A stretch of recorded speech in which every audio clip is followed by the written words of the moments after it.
चुड़ैल की कहानी, परछाइयों में फुसफुसाहट। इंडिया रंगों, परंपराओं और कहानियों का देश। लेकिन इस चमक दमक के पीछे एक अंधेरा भी है, जिसके बारे में लोग फुसफुसाते हुए बात करते हैं। ये लोक कथाओं का संसार है, जहाँ रहस्य और दंतकथाओं के जीव निवास करते हैं। ऐसी ही एक खौफनाक और रहस्यमयी हस्ती है चुड़ैल। चुड़ैल एक बदले की आत्मा, जो सदियों से भारतीय मानसिकता को डराती आ रही है। उसे अक्सर एक ऐसी औरत के रूप में दिखाया जाता है जिसके साथ जिंदगी में बहुत गलत हुआ है और जो मौत के बाद बदला लेने के लिए भटकती है। उसकी कहानी एक चेतावनी है, जो बताती है कि गलत के साथ होने पर दिल में कितना अंधेरा भर सकता है और सामाजिक अन्याय के क्या परिणाम हो सकते हैं। पीढ़ी दर पीढ़ी चली आ रही उसकी कहानी आज भी लोगों को हैरान और डराती है। चुड़ैल डर और आकर्षण का मिलाजुला रूप है, जो हमें इंसानी अनुभवों की ताकत और नाजुकता की याद दिलाती है। एक ठुकराई हुई औरत, एक जागृत आत्मा, एक चुड़ैल का जन्म। एक चुड़ैल का जन्म अक्सर एक त्रासदी से होता है। सबसे आम कहानी एक खूबसूरत जवान औरत की है, अक्सर एक नई नवेली दुल्हन, जिसकी मौत अचानक और बेवक्त हो जाती है। शायद उसके प्रेमी ने उसे धोखा दिया हो, उसके ससुराल वालों ने उस पर अत्याचार किया हो, या फिर गर्भावस्था के दौरान किसी दुर्घटना का शिकार हो गई हो। कारण चाहे जो भी हो, उसकी मौत अन्यायपूर्ण थी, उसकी जिंदगी खत्म हो गई। यही अन्याय, यही गुस्सा और गम उसे चुड़ैल में बदल देता है। वो एक चुड़ैल बनकर वापस आती है, हमेशा के लिए जिंदा और मुर्दों की दुनिया के बीच फंस जाती है।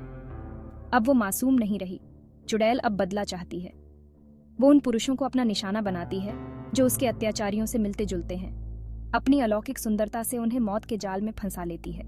उसकी कहानी एक भयानक याद दिलाती है कि औरतों के साथ कैसा व्यवहार नहीं करना चाहिए, और जब उनकी आवाज दबा दी जाती है तो उनका गुस्सा किस तरह फूट पड़ता है। भूतिया घड़ी चुड़ैल से सामना।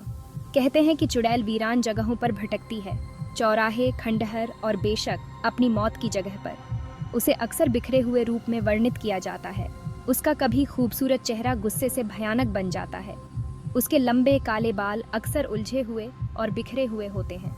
उसके नाखून लंबे और नुकीले होते हैं। कहा जाता है कि उसके पैर पीछे की ओर मुड़े होते हैं, जो उसकी अप्राकृतिक स्थिति की याद दिलाते हैं। कुछ लोग कहते हैं कि वह आवाज़ें बदल सकती हैं, प्यार और दिलासे के झूठे वादों से अनजान पीड़ितों को अपने जाल में फंसा लेती है। कुछ लोग रात में उसकी चीखें सुनने की बात करते हैं, जो उसके दर्द और गुस्से की याद दिलाती हैं। चुड़ैल का स्थायी आकर्षण एक कालातीत आतंक। अपनी प्राचीन जड़ों के बावजूद चुड़ैल की कथा आधुनिक दर्शकों को मोहित और भयभीत करती रहती है। ये प्राचीन कथा अभी भी हम पर इतनी शक्ति क्यों रखती है? शायद यह अज्ञात का आदिम भय है, वह अंधेरा जो हमारी समझ के किनारे पर दुबका हुआ है। या हो सकता है कि यह वह तरीका है जिस तरह से चुड़ैल मृत्यु दर, विश्वासघात और जीवन की नाजुकता के बारे में हमारे सबसे गहरे डर का प्रतीक है।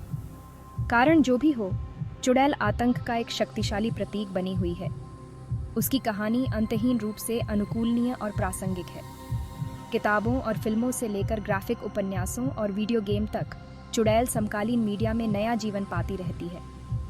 प्रत्येक पुनर्कल्पना उसके मिथकों में नई परतें जोड़ती है, जो विकसित हो रही सामाजिक चिंताओं और आशंकाओं को दर्शाती है।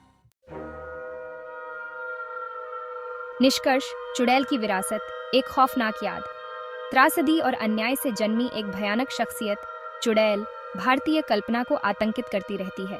उसकी कहानी पीढ़ी दर पीढ़ी चली आ रही है, एक भयानक अनुस्मारक के रूप में कार्य करती है कि अंधेरा गलत लोगों के दिलों में बस सकता है। सिर्फ एक डरावनी कहानी से कहीं अधिक, चुड़ैल सांस्कृतिक चिंताओं, नैतिक पाठों और लोक कथाओं की स्थायी शक्ति का प्रतीक है।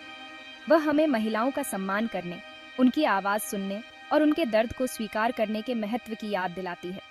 जब तक ये अन्याय बने रहेंगे, चुड़ैल की कथा गूंजती रहेगी, परछाई में एक ठंडी फुसफुसाहट, हमें हमारे कार्यों के परिणामों और प्राचीन भय की स्थायी शक्ति की याद दिलाती रहेगी।